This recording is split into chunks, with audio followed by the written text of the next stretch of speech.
Hey, want your card website to look more professional and high converting? In this guide, I'll show you exactly how to improve your card design step by step, even if you're a beginner. Start with a clean and simple template.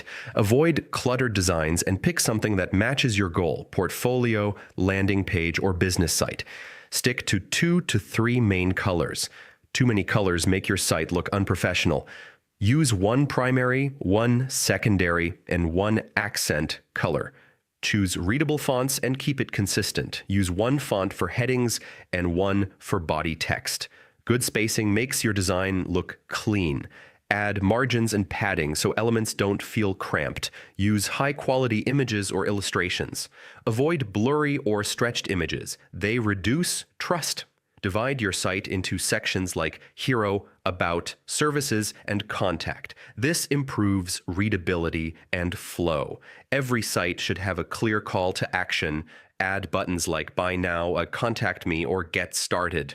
Switch to Mobile View and adjust your design so it looks perfect on all devices. Use simple animations like fade-in effects. Don't overdo it. Keep it smooth and professional. Avoid too many heavy images or elements. A fast-loading site improves user experience. Always preview your site and test everything before publishing. Once everything looks good, click Publish to make your improved design live. So, yeah, that's how to improve your card website design. Keep it simple, clean, and user-friendly, and your site will look professional and convert better.